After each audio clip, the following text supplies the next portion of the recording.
ED तो छोड़ दीजिए, ईडी कार्रवाई करे ना करे, वो कार्रवाई छोड़ दीजिए।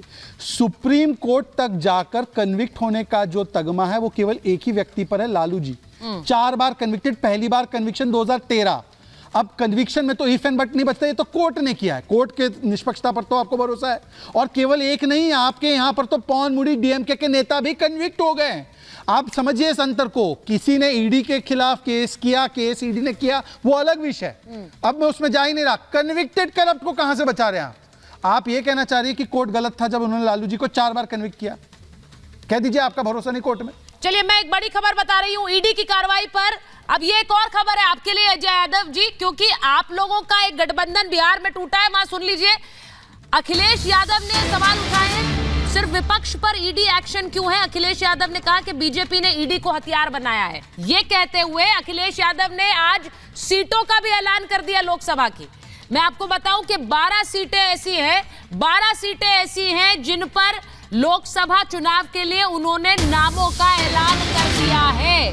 अब इन सीटों पर 16 सीटों पर जिन पर नामों का ऐलान किया है, उस पर अखिलेश यादव का बयान आया है कि ये सीटें जिनके नाम हैं उनके लिए हमने उन नामों का ऐलान कर दिया है। इस पर कांग्रेस ने कहा है कि ये एक तरफा कार्रवाई की है अखिलेश यादव ने।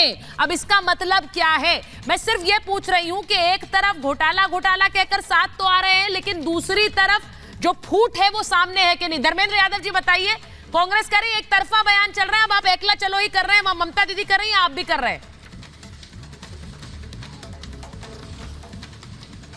नहीं, देखिए सुचारिता जी, ऐसा है कि सीटों के बंटवारे को लेकर के मांडी जी के ट्वीट पहले भी आए थे, और जिस तरह से हम लोगों ने बताया थे कि 11 सीटों पर सहमति कांग्रेस के साथ हुई है, तो उन 11 सीटों के प्रत्याशी ये नहीं है, वो उसके अलग दूसरे प्रत्याशी हैं। पहली बात। कांग्रेस दूसरी बात, भारतीय जनता पार्टी के प्रवक्ता जो करप्शन पर इतनी बड़ी आपने किसी से सलाह नहीं की है? गठबंधन में तो सलाह होती है। नहीं, तो जो हमारी सीटें वो तो हम तो खुद ही ऐलान करेंगे या दूसरा करेगा उसका ऐलान? ये आपकी सीटें हैं, आपने 11 दी और उसके बाद कांग्रेस आपसे नाराज है। वो ये खुश नहीं है इस बात पर कि आप 11 सीटें देकर आगे चल गए। आपको लग रहा है उत्तर प्रदेश में अभी भी गठबंधन में all is not well sir? अभी लग नहीं रहा है ऑल इज वेल यूपी में? सुचारिता जी, बस एक छोटा सा सवाल आपसे ये है कि इस देश के मीडिया में जितने शो इंडिया गठबंधन के सीट शेयरिंग पर हुए हैं, क्या एनडीए के गठबंधन के सीट शेयरिंग पर एक भी डिबेट आपने सुना या देखा है?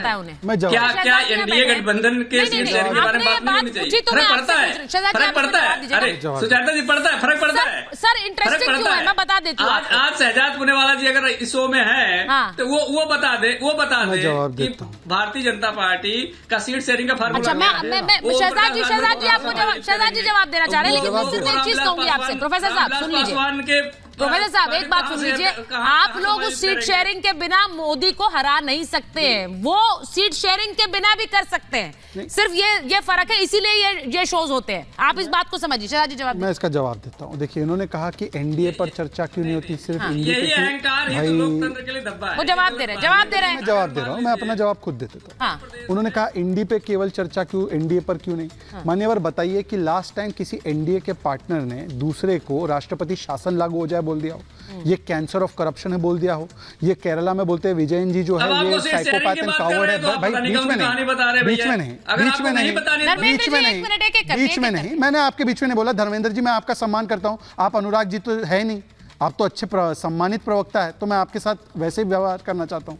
तो मैं आपसे पूछ रहा हूं कि अपने ही गठबंधन के साथी को महाराष्ट्र में संजय संवाद कि तुम जीरो से शुरू करोगे, दूसरा बोलता है टूटी हुई पार्टी है, कोई कहता है कैंसर ऑफ करप्शन है, कोई बोलता है कि पिनराई विजयन जो है कावर्ड एंड साइकोपैथ है। बाकी सब छोड़ दो। धर्मेंद्र जी ये सुनिए, ये राजीव राय सेक्रेटरी है आपकी पार्टी के, माननीय खड़गे जी, राहुल गांधी जी, बिहार से आ रही खबरें के बीच आप स्वयं से ईमानदारी से पूछे आप कर क्या रहे हैं? आप चुनाव और यात्रा के बहाने समय काटने और स्वयं को मजबूत करने के चक्कर में कहीं गठबंधन को कमजोर तो नहीं कर रहे हैं? ये सब सार्वजनिक मंच पर आप डाल रहे हैं भाई।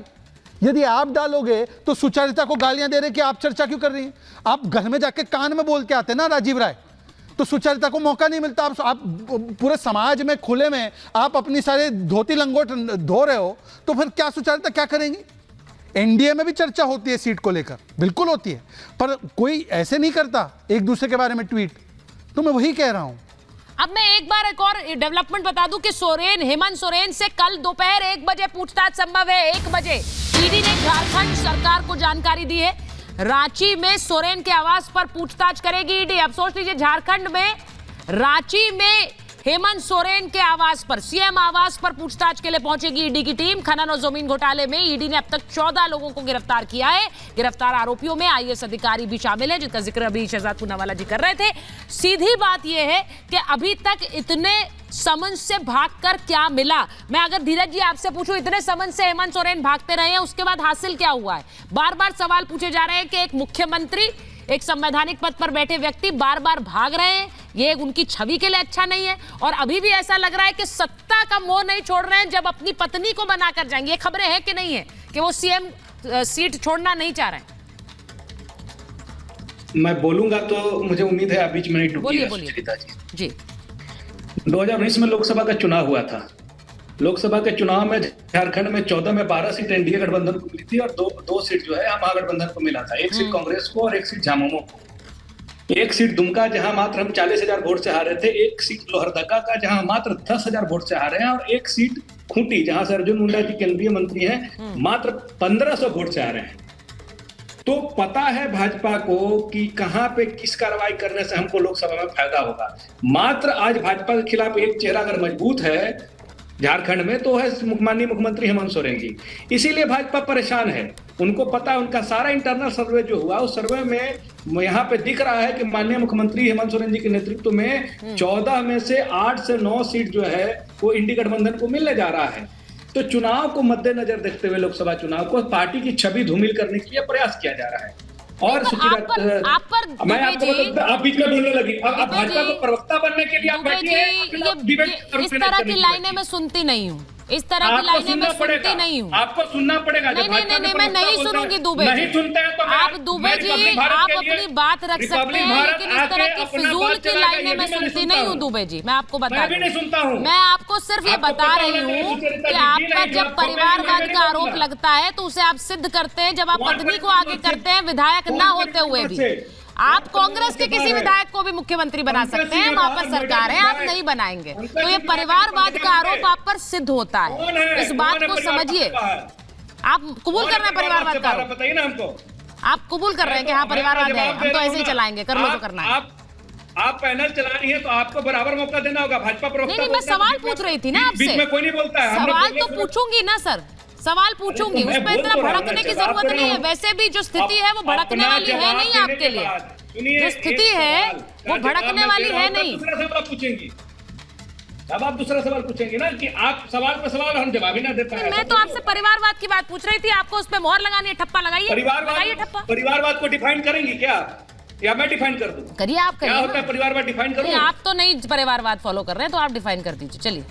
लगता है विरासत में पिताजी जो जमीन जायदाद खरीदे होंगे वो दूसरे के नाम कर देते होंगे आपके यहाँ। हाँ। जो पार्टी संघर्ष से बनी है। ये बड़ी बात बोली है, बड़ी बात बोली है। सीएम पद आपकी जायदाद है दुबे जी। पार्टी अगर आपको प्रवक्ता बना रही है तो आप जाकर पार्टी का भला नहीं नुकसान कर रहे हैं सर। पार्टी सीएम पद आपकी जायदाद है क्या सर? सीएम पद आपकी जायदाद है दुबे जी? बस यही सुनना बाकी बचा था, यही सुनना बचा था कि जेएमएम के प्रवक्ता कह रहे हैं कि जायदाद है सीएम पद हमारी और हम अपने बेटे को ही देंगे। सर हमारे यहाँ नहीं होता ऐसा। आपने सही पूछा, आपने कहा आपके यहाँ ऐसा होता है, हमारे जायदाद नहीं समझते पद को, आपके यहाँ समझते होंगे। मैं